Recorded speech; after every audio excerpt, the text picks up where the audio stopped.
So before I start the next part,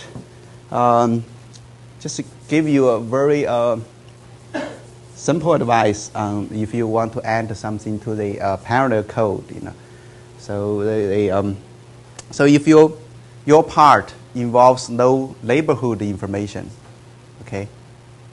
If your part involves no neighborhood information, then you can do your part in the augmented domain, okay, and proceed just as if it were serial code. But if your part involves neighborhood information, like ball information, then you do your calculation inside the resident domain. And then after that, immediately after that, you use one of the standard communication routines inside self to exchange the ghosts. Okay, is that simple enough? Well, it's a pretty simple rule. Okay, so just in case you want to add something to the parallel code, that's the rule you need to remember. You do your well.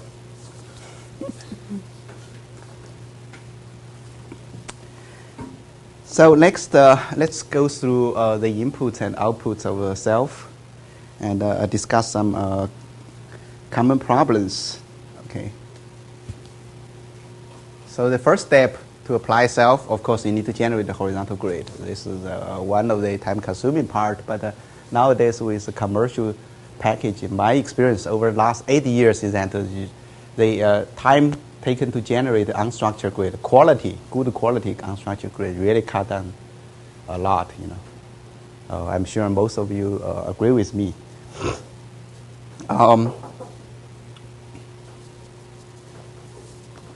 So they, of course, the unstructured grid you use must satisfy some minimal criteria, like any two elements must not have any overlapping errors, or you don't leave any holes in the interior domain, etc. Okay, so those are the basic conformal conditions. And there are many methods to generate the unstructured grid, and one particular type of unstructured grid and gaining popularity is dynamic triangulation.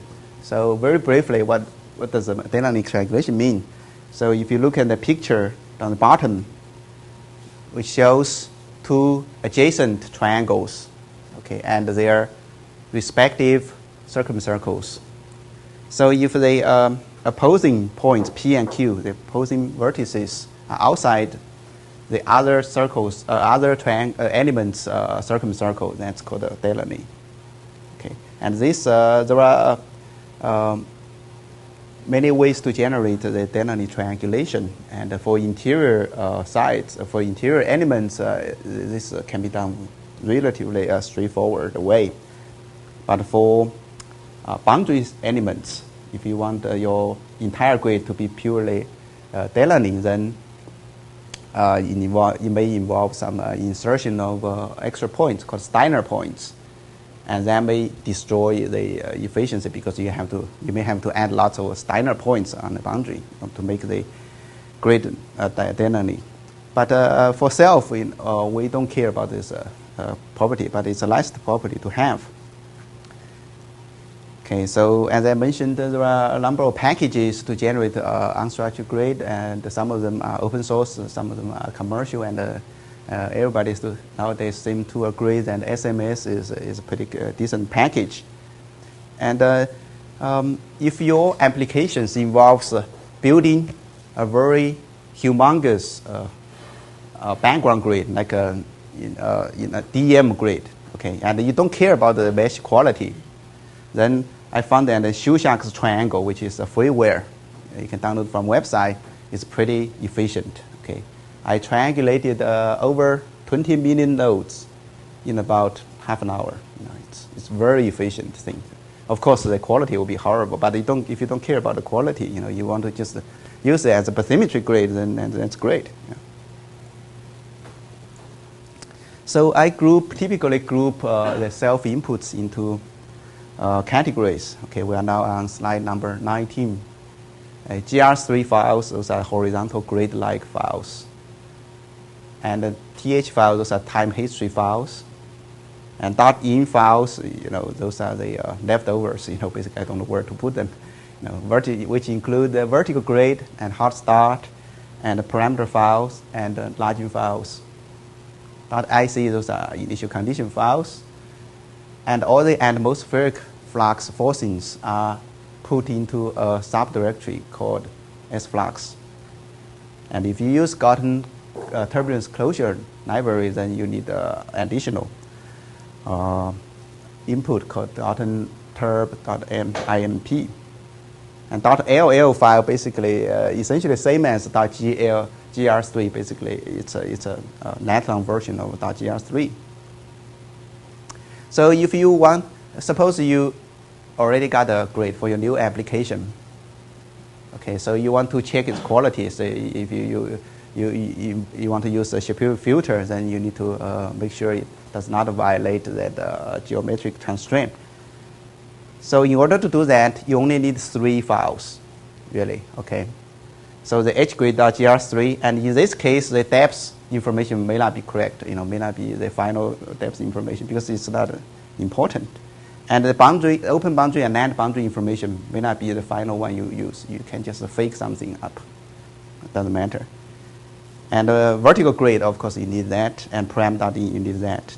Then you turn on the pre-processing flag, pre, inside the param.in, and run the code. If you're using parallel version, you can only run this with only one CPU. Okay, that's the constraint. Then the code will report all the geometric violations, including the Shapiro filters and others. And in addition to that, it also output file, which I think is very useful. It's called the sample_z.out. So what this file tells you is sample z coordinates and multiple depths. Okay, so if you want to look at how your vertical grade looks like, then this sample z.out can be very useful.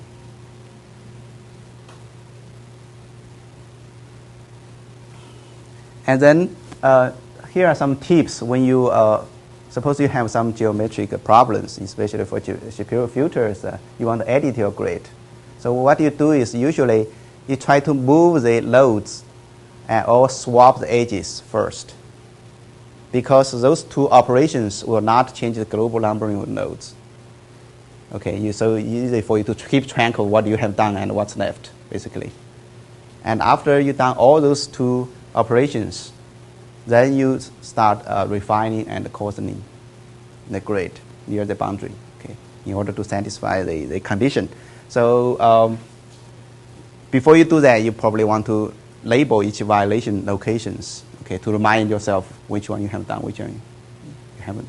Okay, because once you refine the grade or coarsen the grade, the global load numbering will be completely off. Okay.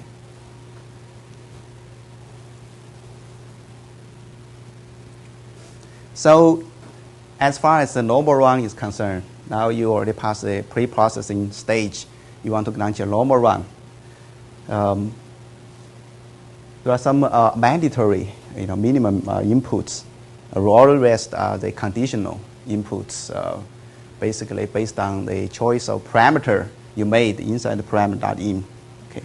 So the mandatory inputs include, of course, the first 3 we just said, the horizontal grade, vertical grade, and parameter.in, and also interpol.gr3, which specifies the interpolation method, along S or along Z, and drag inputs. So depending on the choice of parameter inside the param.in, it can be drag.gr3 or rough.gr3. So suppose you've been using the serial version for a while, you want to switch to the parallel version. So here are some tips. Okay, the only difference between the two versions are in those files. Param.in, which in the newest parallel version is free format. Okay. And hotstart.in and login files, those are the unformatted binary files, as opposed to binary files in the serial version. And star.3d.th files have been changed from ASCII to a binary to facilitate very long-term simulations, because those files can become very large. If if you use long-term if you want to do a long-term simulation. So next couple of slides, we're going to go through some important input files. We're now on slide 20. So GR3 and LL files, they share very similar structure. Okay, so the structure recognizable by the XMGR edit, basically. This is a great editing tool we like to use. So the first line, you can add your own comments, and I really encourage you to add comments to basically describe how you get this file. The second line specifies number of elements and number of nodes, and followed by the position of each node, so x, y coordinates and depth. Okay. And one thing to note is that except for the hgrid.gr3, okay, the only thing that matters for the rest of the GR3 files or LL files is the depth, really. You don't need to have correct x and y. Okay. The x and y coordinates are actually not even used inside the code. Okay. We keep this structure mainly for the ease of visualization using XMGR edit. After the coordinates information, then you have a collectivity table for each element. So 3 here means that we are using pure triangular elements. And the 3 local vertices, node numbers. And after that, you have boundary information, so an open boundary and first, and followed by the land boundaries for each segment. Okay.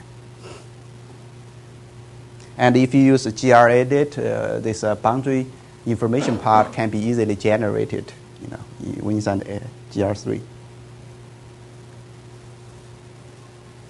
So the vertical grid, of course, is one of the most important thing, in self-applications.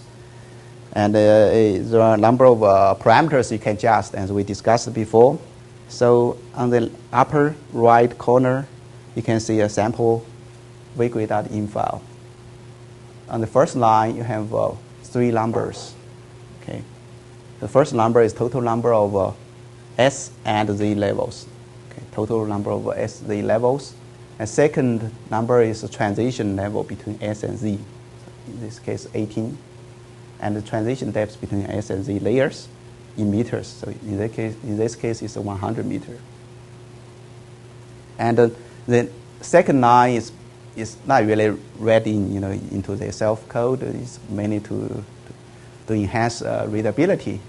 So basically, it tells you the following are the Z levels. The first level from bottom all the way to this transition level, okay, from bottom. So the second column represent the Z coordinates, okay. And you can see that for the very last Z level, this number must be negative of this, right? Otherwise, the code will tell you, there's a mismatch there. And after all the late levels are specified, you need to specify S levels. And the first line of S levels will be 3 numbers. I'm sure you are familiar with them now. Those 3 parameters are using S transformations, so you can tune them to get the desired vertical grid, HC, theta B, and theta F. And then you continue the specification of the sigma coordinates from -1 all the way to 0. Okay. And typically, we keep the sigma coordinates evenly spaced. We do not manually tune those spaces. And the spacing of the final coordinates is actually adjusted through those parameters. Okay, HC, theta B, and theta F. And as I said before, you can always look at some sample Z coordinates and some depths, by running the pre-processing flag. Okay. Now, next couple slides will be on the parameter files, which is, of course, the most important input. So in the newest version, by popular demand, we already changed the format to be free format. So, but there are some rules you need to follow. Okay. So any lines beginning with exclamation mark, or for that matter, anything after exclamation mark will be ignored. Okay, treat as comments. So blank lines are also ignored. And the main part of the param.in are those kind of equations. Keywords equals a value. Okay, and the space is allowed after keywords and before value. Okay, and after value, of course, you can add your own comments by using the exclamation mark. And one thing you need to notice is that keywords are case sensitive, and you need to use the keywords we specify in the code. And you can go to the website to find the full list of keywords using param.in. So there are three types of values. Okay, either the value can be either integer, or real, or two-character string. Okay, in the case of a two-character string, you don't use the single quote, double quotes around it. Okay, and if the value is a real number, then you can use any of those things. It's pretty flexible in this case.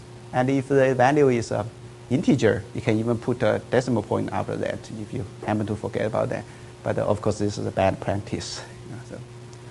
But then the decimal point will be automatically removed, inside the code.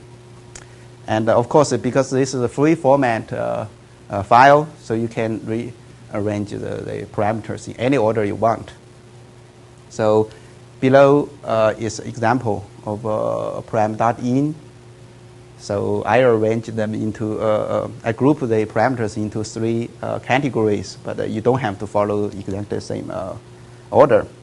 Okay, so first the category is called configuration parameters. The first parameter is, you already know, that's the pre-processing flag. And second one is total number of passive tracers. Just remember, if you specify long zero or number of tracers, then you need to update the boundary condition part and also other parts in param.in the output part. Okay, so, and of course you need to change the source code to update the boundary condition and the body source, etc. Joseph? Yeah. If for whatever reason in tracers equals 0 doesn't get in the param.in file, is there a check or some sort of a warning that it's done? Oh yeah.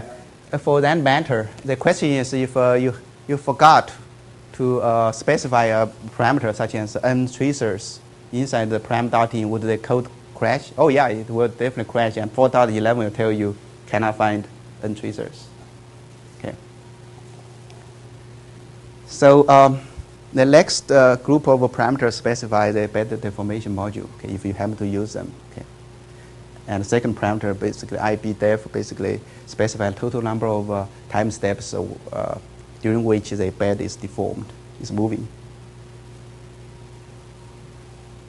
And the next three parameters specify the coordinate system. Okay, so you can use lat long coordinates in the input, but just inside the code, you immediately convert those coordinates using CPP projection. So all the outputs will be in CPP coordinates. Okay. So the next, the CPP underscore long and CPP underscore lat specify the projection centers. And the real use of those two parameters are actually when you are using the beta plane approximation for the Coriolis. Okay. That's the lat long number you used to in those approximations. Okay, so if you happen to use this way to specify the Coriolis, you want to make sure these two numbers are correct.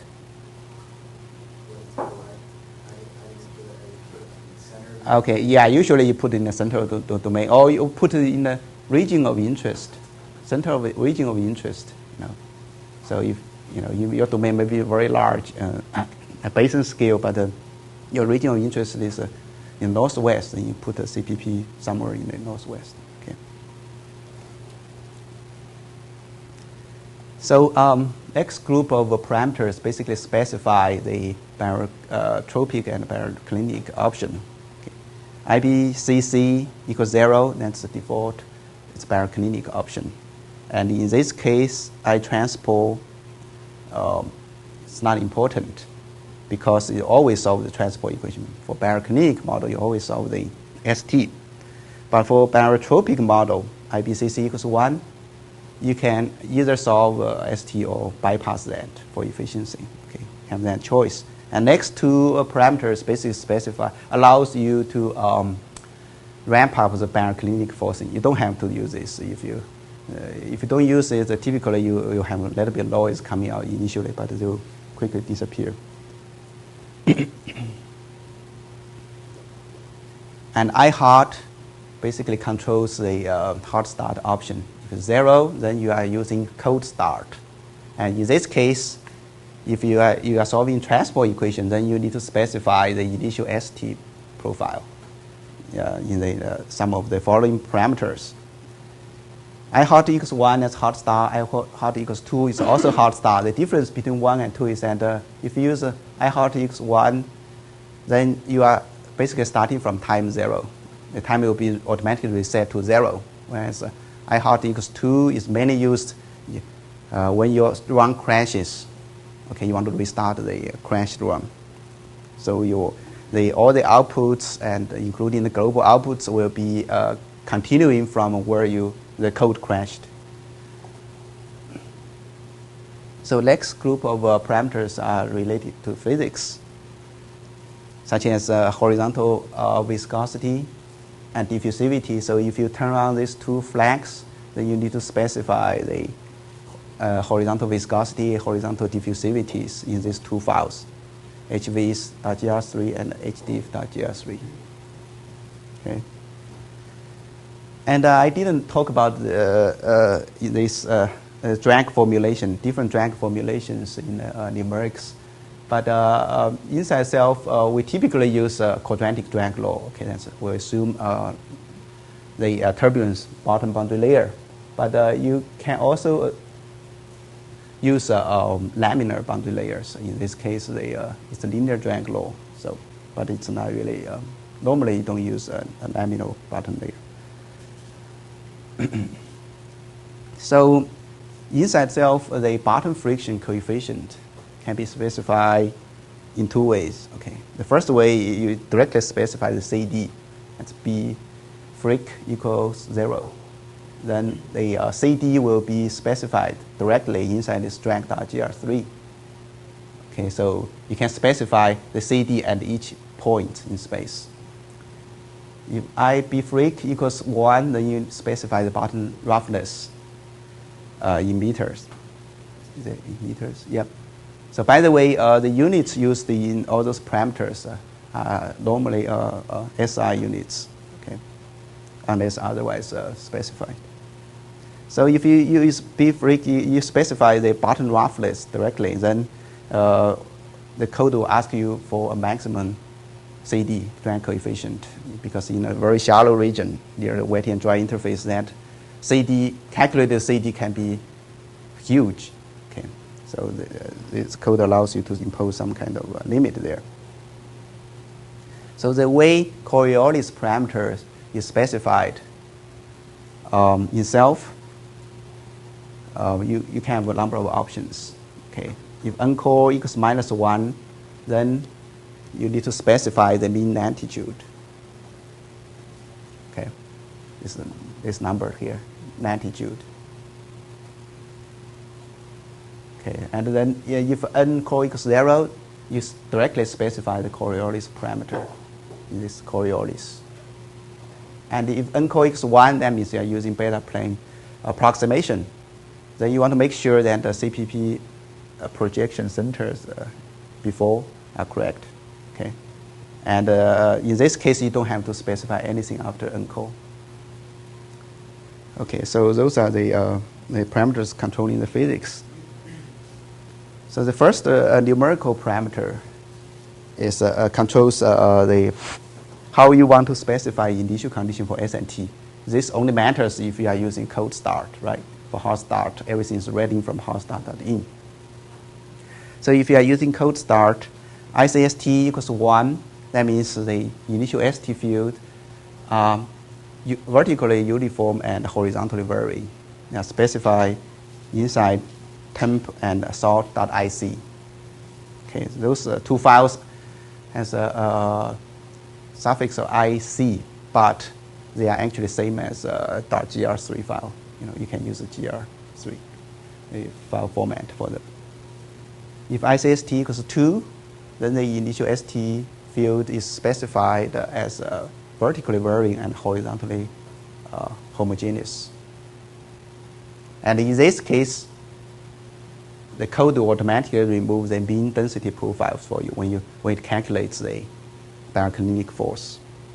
Okay. So the next parameter basically specifies if you want, for hard start option, you want to ask the code to remove the mean density profile. Okay. If you turn on this flag, then the code will ask for a file, same file, ts.ic, okay, for removing the mean density. And this interval parameter is one of the most important parameters in param.in. Basically, it controls how the load velocity is computed from side velocity. Remember that from previous lesson? So this interval equals -1, that means you are using the non-conformal linear shape function. Equals 0 means you're using conformal shape function. Whereas equals 1, that means you are using simple averaging around the ball. Okay, so if the interval is non-positive, so either -1 or 0, then the Shapiro filter will be automatically invoked to filter the side velocities to get rid of subgrid oscillations.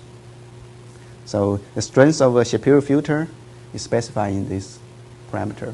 Okay, and by default it's 0.5. You don't really need to change that. So the maximum velocity parameter is only used because in this bulk aerodynamic module, there's a problem if your surface velocity becomes too big. The algorithm may blow up or may not even converge. So, for that purpose, we basically allow user to impose the maximum velocity. So typically you use a very large number, 10, 100. I think up to 200 is okay. But of course, in the real world, you never have 200 meters per second surface flow.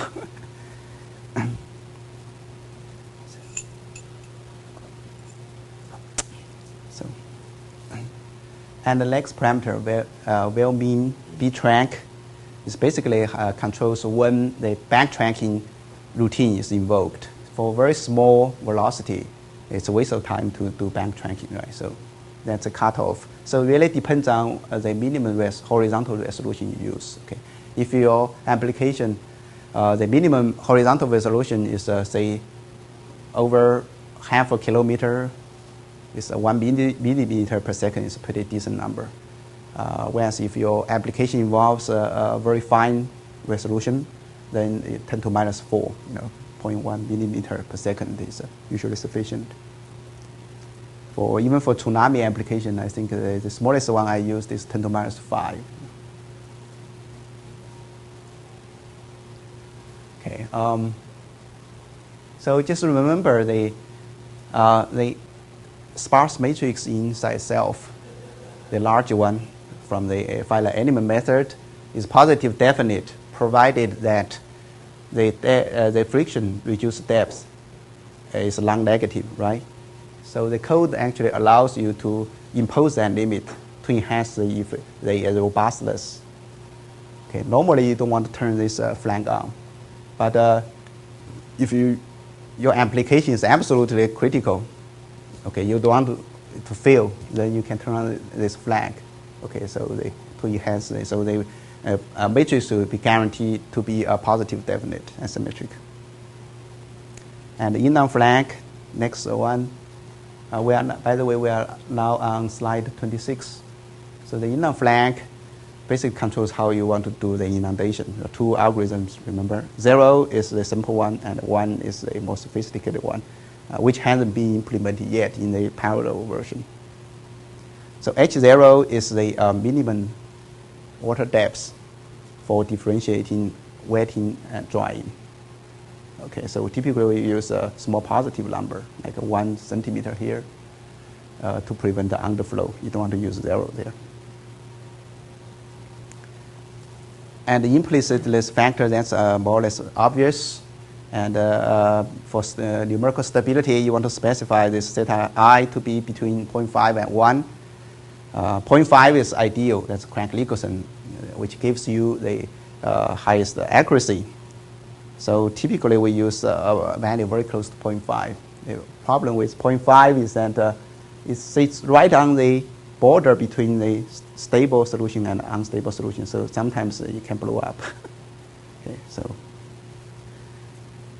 so next group of parameters specify the duration of the run and the time step you want to use. And R&D basically is a total run time in days. And the next two flags specify if you want to ramp up the forcing, like tidal forcing or not. And if you do, then D-ramp will specify the ramp-up time in days. Okay. And DT, obviously, is the time step. And because we are using implicit model, there's no differentiation. There's only one time step. Okay, there's no internal time step and external time step here. So DT is in seconds. And the next three parameters, you don't really, normally you don't want to choose them. Those are internal parameters used in JCG solver, okay, tolerance, etc. Okay, now slide 27. And the three parameters that follow specify the advection options for the momentum. Okay, so NADV is an advection flag.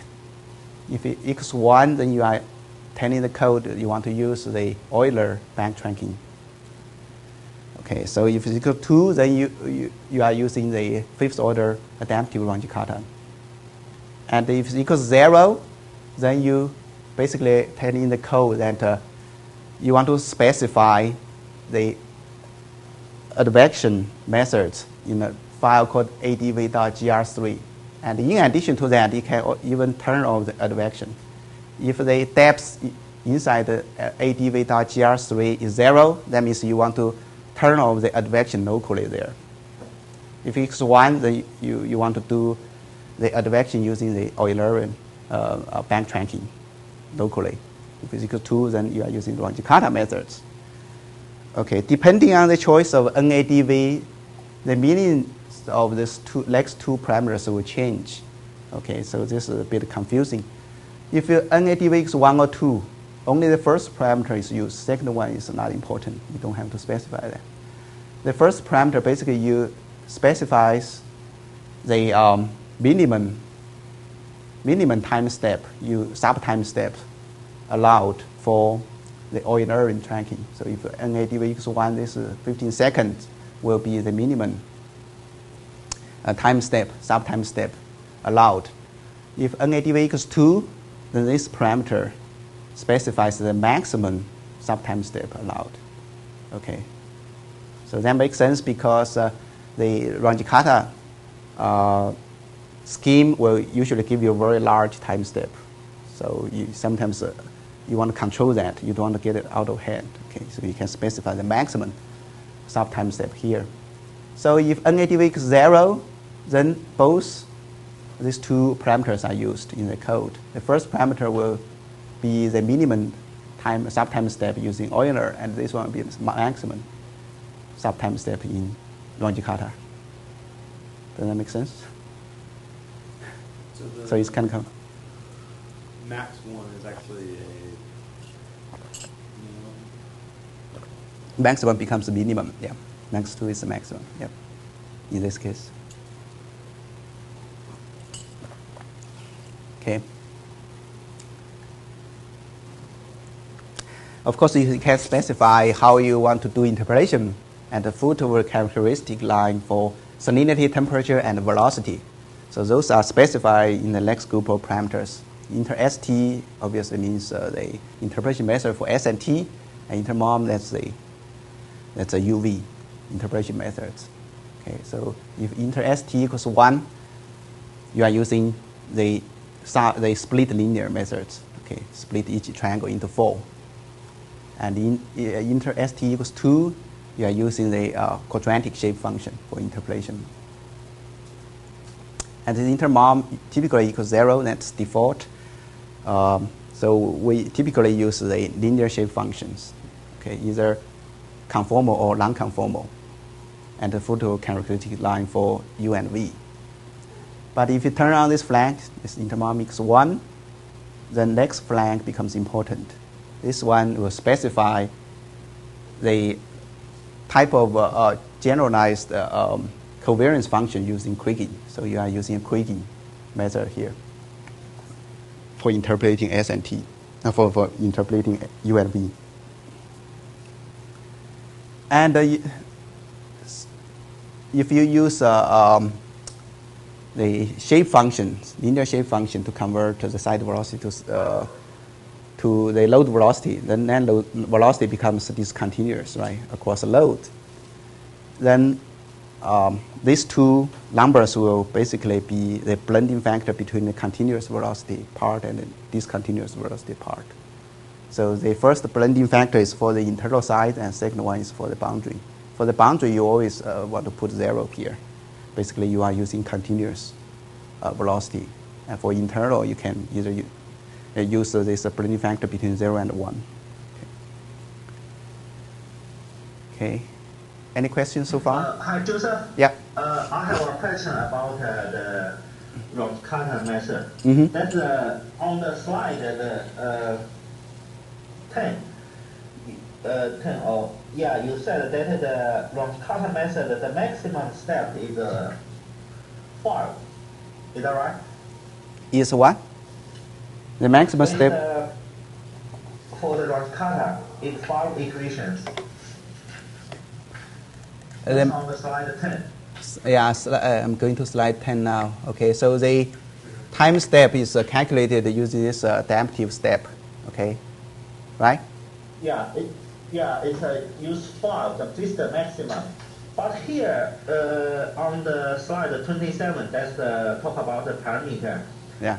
That we need to make this one that the maximum DTB maximum 1 to equal to 1 or something.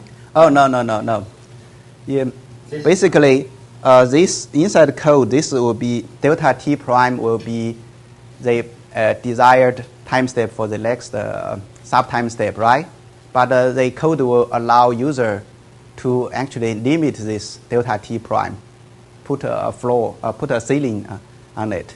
Okay, so you don't allow this code to freely compute delta T prime. If delta T prime exceeds then DTB underscore maximum 1, then you are using the DTB underscore maximum 1 instead of delta T prime.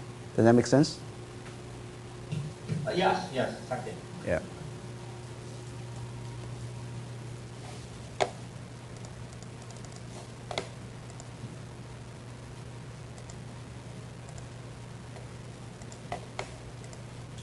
Okay.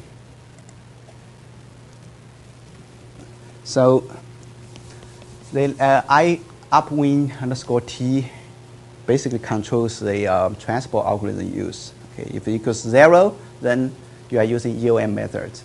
And in this case, the interpolation method you use is inter-ST matters. Okay, if you I upwind underscore T equals 1 or 2, then you are using the upwind or TVD method. And in that case, inter-ST no longer matters. But you don't care how the ST are interpreted and the foot of a characteristic line. Okay. So if I upwind equals 2, then you are using the second order TVD method. And in addition, you need to specify the next two parameters, TVD underscore MID. Okay, so this one is mainly for my own debugging purpose. Basically, inside TVD, there are two ways to calculate the Coulomb number condition. So you don't really need to change this. And second one is important one. You specify the flux limiter function. Okay, so in this case, we are using the super B. Okay, so you can choose from a variety of flux limiter functions, and you can find that information on the website. And NWS parameter controls how you want to compute, impose the atmospheric forcing. Okay, if it's 0, then you are not applying any atmospheric forcing. then in that case, all the rest of the lines, all the next 4 parameters become line important. Okay. And the NWS equals 1, that means you are applying spatially uniform but temporally varying wind. Okay, inside this wind.th. That's a time history file. Okay, and then in that case, you need to specify the time step using wind.th. Okay, that's the next parameter. And you also need to specify if you want to ramp up wind and ramp up a period. And the code also allows user to selectively turn off the wind in some regions. So although we actually hardly use this option. So if you decide to turn off the wind near the boundary, for example, you need to specify a grid called wind factor.gr3. Okay. So if NWS equals 2, then you are specifying temporally and spatially varying atmospheric forcing. Those forcings are read in from the .cdf files inside sflux directory. Okay, we'll talk about that in detail later. So the next 2 parameters controls whether or not you want to use a heat exchange model and salt exchange model. That's a precipitation and evaporation module. If you do decide to use the evaporation and the precipitation model, then you need to make sure you compile your code with that pre-processing flag turned on. Okay. So iter, next slide, number 29. Iter parameter basically controls what kind of turbulence closure you want to use. So typically we use the 2.5 equation, Umlauf and Burchard general length scale turbulence closure model. That's iter equals 3. Okay. And in this case, you need to specify specifically what kind of turbulence closure model you want to use, which in this case is KKL. Okay. And you also need to specify what kind of stability function you want to use, which in this case is a Cantor-Claisen. Okay. So you can enlarge the ST around the boundary. Okay. And in this case, you need to turn this flag on, INU underscore ST. Okay, if it's equals 0, that means you don't want margin anywhere in the domain.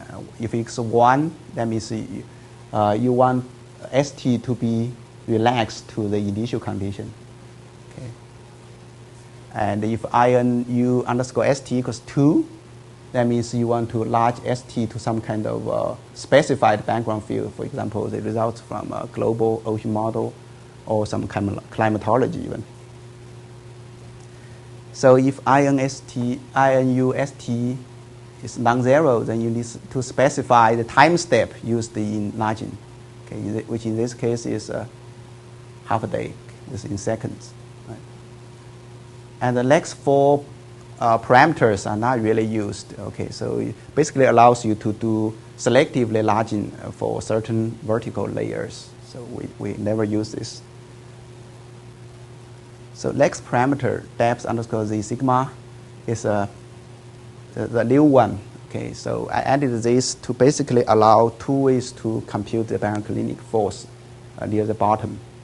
Okay, you can, so if the local depth is greater than this specified depth in meters, then you use a more conservative approach. Basically, the end goal is to not to trigger any spurious flow. Whereas if local depth is shallower than this, then the code will do a constant extrapolation near the below the bottom. Okay. And so these 2 parameters are used only for dimensioning inside the inter-B-track subroutines. Okay. So they have no implications for accuracy whatsoever. So if your program crashes and 4.11 complains about these 2 parameters, you want to selectively increase those two parameters. The first parameter basically controls all the arrays dimensioning except for the receive queue.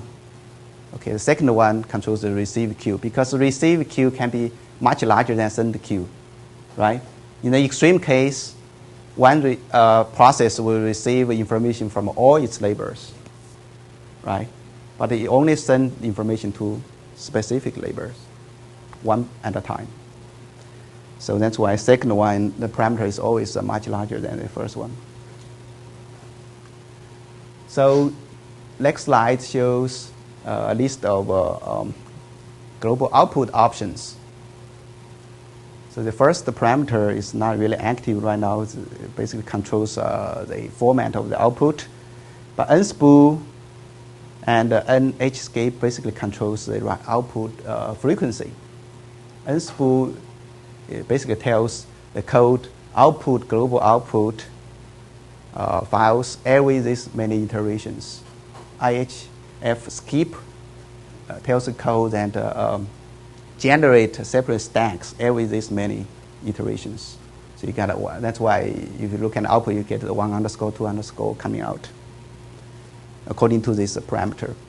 Okay. Obviously, IHS skip must be a multiple of nspool.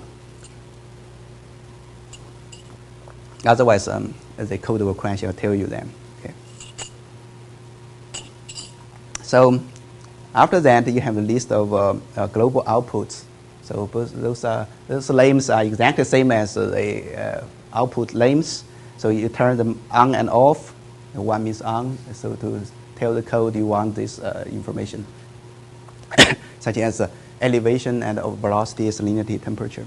Okay. Those are straightforward.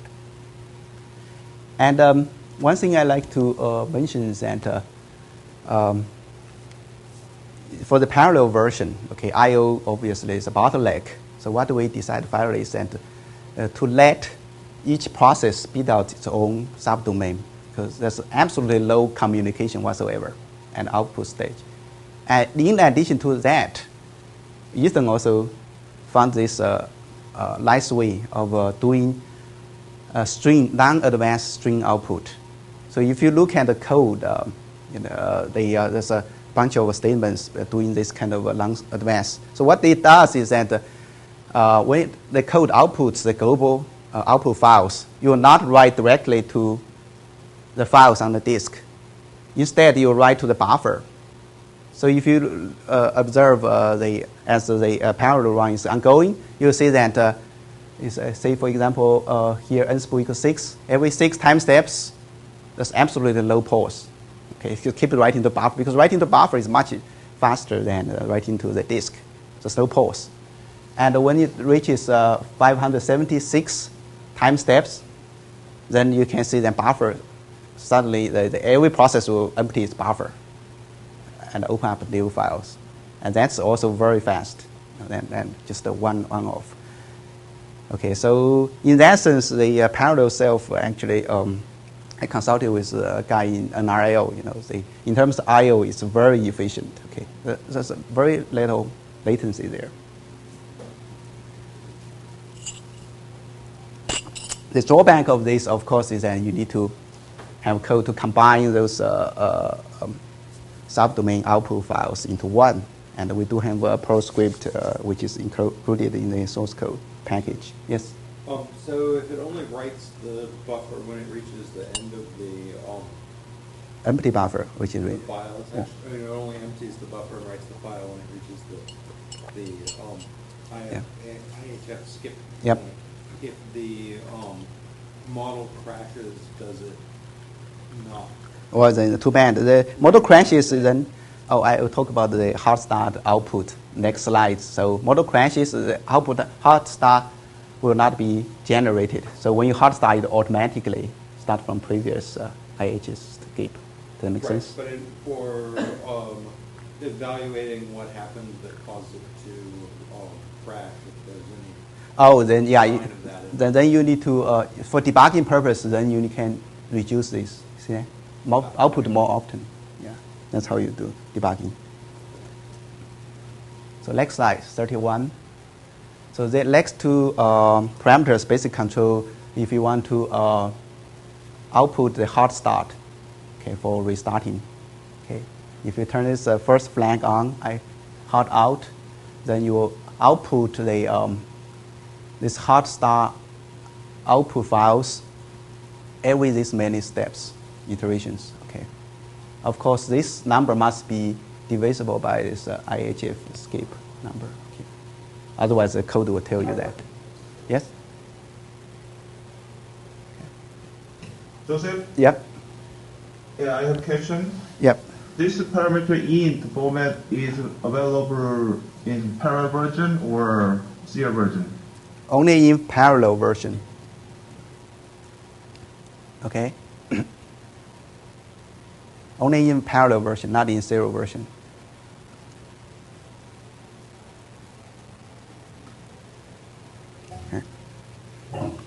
Hi, Joseph. Yeah.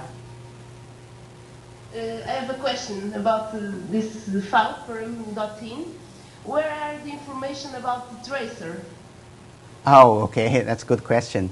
Tracer information, yes. If you go to website, towards the end of the description, you can find how to specify the tracers. Yeah, I didn't include that in my slides. Yeah, but I know many of you are concerned doing tracer transport. Yeah, so that's probably something I should talk about. Yeah, but if you go, thank you. right. So the very last flag basically specify if you want to do some optional flux checking. Okay, if you do, then you need to specify input file called fluxflag.gr3, which I'll talk about briefly later. So if you are familiar with serial version of self, you can see that inside new param.in, we are omitting the boundary condition and the tidal frequencies, right? So those are being pushed to this new input file called bctype.in. Okay, so because they cannot be easily incorporated inside the param.in, and lots of people claim that it doesn't really make much sense to include them in the param.in anyway. So what you see here inside this file are basically what left over from the old param.in. Okay, the first line specifies the starting time. Okay, in this format. And in many cases, this is really mostly used for post-processing. You know, it's not really important for most applications. And the second line basically specifies the Earth's tidal potential option. Okay, the first number is a flag. If you turn it on, then you are using Earth's tidal potential as a body force. And in that case, you need to specify the frequencies and load factor and arguments, all those extra things. And the second one is a cutoff depth. Basically, you tell the code that you don't want a code to calculate the Earth's tidal potential when the depth is shallower than, say, 40 meters. So the next 19 also lines basically specifies the total number of tidal frequencies you want to use and the frequencies and load factor and equilibrium arguments for each frequency. So those are the nodal factor and the equilibrium arguments are only function of the starting time. Okay, they are not a function of the space. So next part, you specify the open boundary conditions. So total number of open boundaries and the first open boundary, second open boundary here. Okay, so first number is always total number of loads inside that particular segment of open boundary, and followed by 4 flags, boundary condition flags for elevation, velocity, and temperature and salinity. Okay, so you go to the website, you can find the full descriptions of what these flags are. And I just want to mention that first thing, for Z0 frequency, of course, the phases do not matter. Okay, so for this particular case, it matters for all other frequencies. And also, if you use a negative flag, typically that means you are using the open boundary condition, some kind of radiation boundary condition. And in that case, in many cases, you need to specify relaxation constant, okay, in this order. Okay. Okay. interpol.gr3 is one of the compulsory inputs in self. So you always have to have this file. So the way, basically inside this file, there are only two depths, okay, 1 and 2, basically specify two regions, region 1 and region 2. Region 1 means that you want the code to do interpolation along Z, whereas 2, the interpolation is done along S. So the rule is that inside the SZ, the hybrid coordinate zone, you can only do interpolation along Z, because it doesn't make any sense to do interpolation along S, because S coordinates do not exist in Z layers. Whereas inside the S zone, then you can have options, either 1 or 2. But usually we advise using the along S-plane interpolation here. So obviously, the boundary between region 1 and region 2 in this case will be tied to the parameter in V grid dot in HS. Okay, the demarcation depths between S layer and Z layer. Okay, so this one, the isobars, this boundary will be isobars over 100 meters. So hot.start.in, this input file probably is not important for most of you, but some of you do want to go into this file and do some manipulations. Okay, when you do hot start. So here is a description of the format. Okay, as I mentioned in parallel version, it's not a binary file; it's an unformatted binary. So it has 3 major parts: element data, site data, and node data. So inside each block, you can see the specification of all sorts of internal state variables. They are all here. Okay. So for example, the element data, the I dry E, that's the waiting and drying flag for each element. And this is a vertical grid. This is the T and S and the present centers. And this is a tracer concentration if you use a tracer. Okay, and for this site data, this is a waiting drying flag, and this is site velocity UV, and T and S and site centers. Okay, this may not be used if you use, say, upwind or TVD, okay, but they are there always. And node data includes all the waiting drying flags, elevation in this case, and T and S, and nodes, and the initial T and S, and all sorts of TKE and mixing lengths and diffusivities, mixing coefficients. Okay, so the login files basically has information at each time steps specified in param.in. Okay. This time step may be different from the model time step you used. So basically, for each time step, you have a timestamp and all the temperature and salinity and loads at each vertical level. And again, this large input files, they are in the unformatted binary format, so it's different from the 0 version. There are 2 types of time history files for parallel version. First type uses ASCII. They are relatively small. Okay, second one, the 3D.th file. Those are binary files because they are relatively large. So the ASCII time history files include the flux.th, temp.th, salt.th, and elif.th, and wind.th. Except for wind.th, all the time steps used in other files are the same as model time step. Okay, wind.th is a special case. You specify the time step used in wind.th inside param.in. Okay, as we explained later. I explained it before. So another thing is that flux.th, you specify the discharge instead of U and V. Okay, so just remember that the negative values means inflow. Okay, that's one of the common mistakes people make. So those types of TH files usually correspond to the boundary flag of 1, time histories, and here is a sample of this .th file, what it looks like. The first column, you can see the time in seconds. Second column is the value needed and the first open boundary that uses this type of boundary condition. Okay, followed by second, and etc. So obviously, these files are very easy to plot, so easy to debug.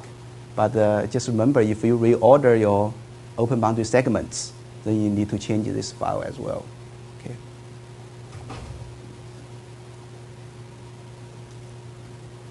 So 3d.th files, those are binary files, which include the Elif 3D and temp 3D, source 3D, UV 3D. And in this case, just remember that UV 3D files basically specifies the U and V components, not discharge. Okay, those are direct UV components. And the 3D.th file usually are needed when you specify a boundary flank of plus or minus 4. Okay, so the format for those kind of files are really simple. It consists of a number of time steps. Okay, value and each time step, and the timestamp, and the value and each open boundary segment, open boundary loads, and vertical levels if it's 3D variable. Okay, slide number 37. Okay, so the initial condition files for S and T are needed if you are using cold start, and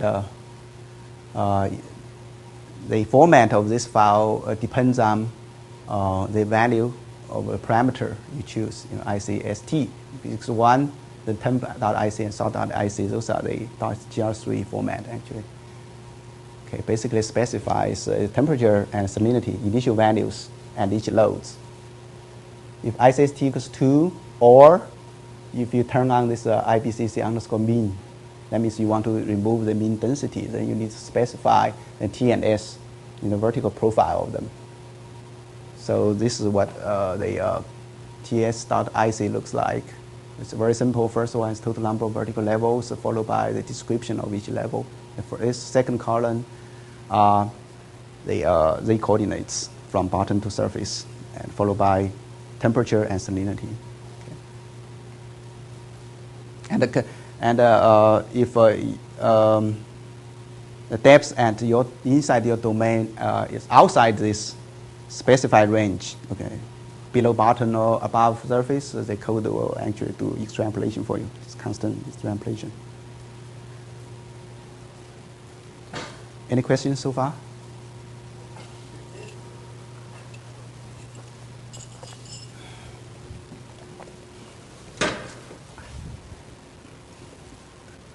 So I like to spend a little bit time on these SFlux files, because a lot of users are interested in using this option. So of course you need those files when you use NWS equals 2 or 3 inside param.im. So this directory has a number of netcdf files. Those are netcdf files reformatted from unzip products. Okay, they're just a simple formatting. Because there are lots of unnecessary variables, so we don't really use in self. We just get rid of them and reformat it into netcdf. So there are 3 types for this kind of files: the air, RAND, and the PRC. And air, inside the air file, you can find the wind speed, air pressure, and the surface air temperature. And RAND file, you can find the downward long wave infrared radiation, and as well as solar radiation inputs. And PRC files basically specifies only one variable, the precipitation. And those files are optional. If you are using, they are needed only if you are using the precipitation module. Okay. Joseph, if Yeah. you happen to be doing a run outside of the Pacific Northwest, are there any changes? How is that handled with the SFlux? If the question is if you do run outside Pacific Northwest, for example, in Portugal, what are the changes? Well, obviously you do change the the grid. Inside those files, actually, you also have the atmospheric grid information. You need to change that grid, right? Make sure you cover the region of interest. So you mean the grid that they have at each of those locations on their servers, the way they organize the values? You have to make that change in the code and recompile? Oh no, oh no, oh no, oh no. You don't have to recompile the code. But you do want to make sure your hgrid.gr3 is contained in the atmospheric grid specified in those files. Okay, because you want to do interpolation, right? So you want to make sure that your hgrid.in is inside this atmospheric grid. So Okay. the code that I would use to create all of the SFlux files, that script, Mhm. there's an area in there where I would change which grid to get from the servers to get the correct area to match my actual model grid. Yeah, if you have a choice of atmospheric grid, you want to make sure that your atmospheric grid is bigger than your hgrid.gr3. You want to make sure that, yeah. I'm trying to ascertain whether, when you say atmospheric grid, if you're talking about a file on my computer or just the No, it's inside. directory that I No, specify. oh no, it's inside. This inside those dead city files, you can find XY coordinates of them, those grid. That's And those are atmospheric grid. defined by the Latitude, place you longitude. go. Latitude and longitude, yeah. Okay. Yeah. But you don't just get one file from NARR. You have to go pick the correct file for your region, correct? Yeah. NARR is always fixed region. It's the North America region. Okay. Yeah. And GFS is a global. That's global forecast. So it covers entire globe. Okay. Okay. So, so if you do want to manipulate or create your own SFlux files, here are my suggestion. You always start from existing ones. I uploaded onto the website in utility library. Okay, those LAR files, which cover an extensive period. You start from them. Okay. If possible, of course, your application must be inside the North America. And then you download those things to your disk. And just remember that each LAR files roughly covers 1 day. Okay, there are some overlaps between the files.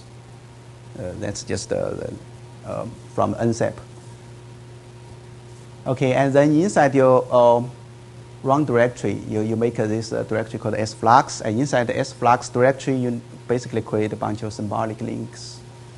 Okay, so the first file here, 001, will link to the starting day of your run, right? And for the last day, you always want to be careful. You want to add one extra day to take into consideration the time zone difference, because in most cases, actually in all cases I've dealt with so far, the time coordinates in those atmospheric files is in UTC. Okay, so if your application you are using local time zone, you need to take into consideration the time zone differences. Okay, so some people ask, what does 1 mean? So this is really a legacy thing. Basically, Mike Zuloff, inside the Mike's code, he allows a user to use up to 2 sources, for each quantity. Okay, and inside the code, they will automatically blend these 2 sources according to some predefined weighting factors. So, but in 99% of cases, you don't really need 2 sources for each variable, so you just use 1 here. So this file, you need to have this file inside the sflux.gr3. Basically, it's a text file which specifies your time zone. Okay, UTC _ star is parameter inside, is hours behind UTC. So if you are running in a region ahead of UTC, okay, east of Greenwich, then this number should be negative, right? Right? So we are basically all egocentric here. So, and another thing to notice is that the atmospheric grade files need not be the same as your hgrade.gr3 as I explained, okay, but must be larger, okay, in order for the interpolation to be successful. Another thing is that because of this time zone difference, if you happen to be in a zone east of Greenwich, okay, and this starting file may not have enough time, may not have the values for the time you needed because they are ahead of GMT, right? This one starts from 0. So in that case, you actually use the previous day. The code actually will automatically try to find that particular day for you. Okay. So if you are familiar enough with the format of this, those NetCDF file, by the way, there's a small Fortran code inside the utility library. So you can look at the internal formats of those NetCDF files. After you're familiar enough with, then you can generate your own NetCDF file. Just one thing to note, okay? The atmosphere forecast usually gives you the relative humidity, whereas inside self model we are needing the specific humidity. Okay, there's a conversion there which is not really straightforward, but that's something you need to take notice of. So if you create your own sflux files and then your code crashes. So it happened before, and this is most likely due to some internal dimensioning parameters, except especially associated with the atmospheric forcing grid. Okay. So what you do is you can go inside the sflux .f90 code and find this module netcdf_io, and then you find all those dimensioning parameters. So maximum number of files, maximum number of steps, and increase them and recompile. So the interpolation from the atmospheric grid to hgrade.gr3 is done at runtime inside self. Okay. But the weights, the interpolation weights are pre-computed once and used repeatedly. Any questions for sflux files? Okay. So there's the issue with the wind direction being... Right. Right. Yeah, another thing, Charles just mentioned that you must be careful.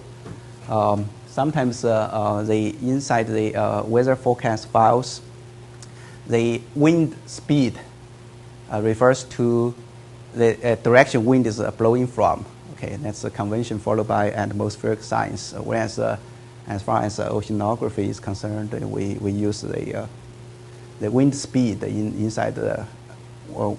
Actually, that wasn't the one I was thinking of. No? The issue that I was thinking of is that the wind in the atmospheric files is going to be specified because it's specified as U and B, so it doesn't, the from and to isn't a problem. Right. But the wind is specified relative to true north, true north and true east, but the values that need to be used inside of the model are relative to X and Y. That's right. Which are, yeah.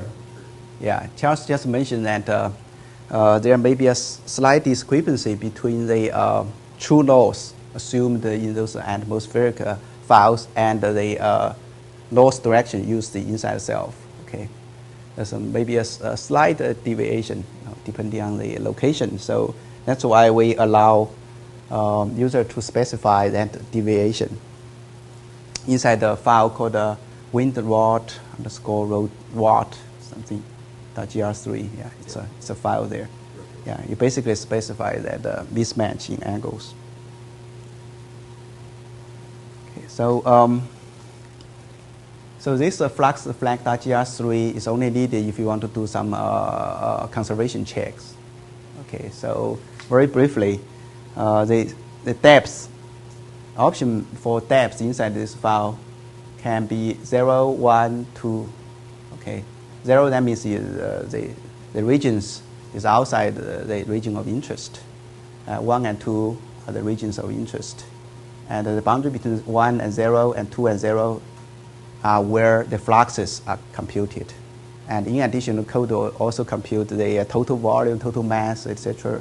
inside these regions 1 and 2. So it's basically doing some kind of conservation checks.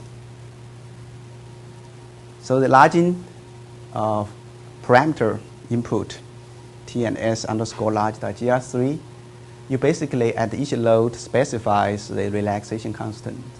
Okay. So for example, in this case, you want to large away from the region of interest, which is Columbia River. So the depths will vary from 0 all the way to this number. Okay. So that's the relaxation constant. Of course, in this case, we are larging too much. You can see that it's very close, too close to the region of interest. So you all know that you can find lots of useful information on the web, and especially I like to mention that the utility library is really growing, so you may want to check there. And another thing is that all the exchange between users are archived at this URL. Okay, so you can always go back and do some search there. And I'm particularly interested in your experience to add into this frequently asked question section of the website. So this is the second last, I believe. Yep. Slides. So just the various issues when you run self. Of course, you need to be careful when you design the vertical grid. You always try the pure S coordinates first before you try optional Z layers. And you want to adjust the spacing parameters to fit your specific applications. And as I said before, try not to adjust those sigma coordinates inside the vgrid.in. Okay. And in terms of time step, this is a little bit counterintuitive for those people who are not familiar with EOM. Because ELM is used inside self, and the EOM is most accurate when the time step is large. So it's kind of counterintuitive there. The reason is that for larger time step, the numerical diffusion introduced by the EOM method is the smallest. So for that reason, you always want to use largest possible time step. Okay, you can afford without exciting the numerical noise. And in terms of choice of implicit factor, as I said before, you always try to choose start from a value close to 0.5, okay, and adjust from there, because fully implicit method will be sometimes be too dissipative. And when you adjust this interval and the Kriging parameters, just remember there's a constant battle between the numerical diffusion and dispersion. So you need to be careful there. You can actually tune number of parameters, including the blending factors, to get the desired level of diffusion and dispersion. So those are the handles you can use. And probably in the near future, I'll upload our scripts used to nesting grids. Okay, in some applications, this can be very useful, especially you want to speed up the things. So we have a number of scripts for this purpose to nest the small domain inside the large domains, and basically those types of time history file becomes very useful. Okay, you impose. You basically calculate the boundary condition for the small domain from the larger domain, and basically do interpolation to get this kind of 3D.th files. Those can be very useful sometimes. And the last one is, I won't talk too much, but it's really a legacy issue. If you're still using EOM for estuary river, sometimes the estuary becomes too fresh, and there are a number of tricks to deal with that. So we haven't really talk about the post-processing and visualization yet. I know this is an important issue for many of you. And in the next tutorial section, the next lesson, I will go through some of the tools we used here. By the way, next lessons probably will not be broadcast online because many of you joining from a remote side will not have access to our cluster. So as I mentioned before, there's a simple Perl script you can use, but this Perl script does assume that you understand some structures of your cluster. Okay, that's a drawback, but allows you to combine the outputs as you go. And we have our own scripts to extract the vertical profiles, horizontal slabs, transects, you name it, okay, X, Y, Z, T, basically. And we have those things that we are happy to share, but recently there's a push among unstructured grid models to come up with a common LetCDF OpenDAP format. That's still ongoing, so hopefully it will be done soon, and we'll have a standard model API for LetCDF OpenDAP outputs soon. Okay. So another thing is that some of you asked me about some strange problems in wetting and drying. So suppose you do an interpolation at XY point in space, and that point, based on the elevation at that particular point and the depth there, it's actually wet, but you get invalid salinity and temperature values there. So that's well, I already explained this because of the indices, wetting and drying indices, and loads and size and elements. Okay, excuse me. So because of those three groups of indices, sometimes you have this kind of problem. So in that case, always trust your final results. Okay, if your final results is S&T are invalid, and that means that point is dry, even though the elevation says it's wet. Okay, so in terms of visualization, well, we are moving away from ACE tools to MATLAB and Vistrio, but unfortunately, how many years now we still haven't got them running? We actually, in the past 2 days, have decided to move to Visit, which is the Okay. program that is currently used for FDCOM. Uh-huh. And we, in the next month, will be writing the module for reading self-output. Okay, that's good news because Visit is open software, so you can download from website. But I just hope that you guys will figure out the solution to the efficiency issue of Visit. I used the Visit before; it's extremely slow. It's well, we haven't actually clicked. Yeah, we need to deal with that. Yeah. So next lesson, I will give you a brief tutorial of my favorite tools so far, ACE tools. Okay, GREdit and Viz. Those are still my, including G3. That's a 3-dimensional visualization tools. Okay, so that concludes the lesson. So before I start the next part,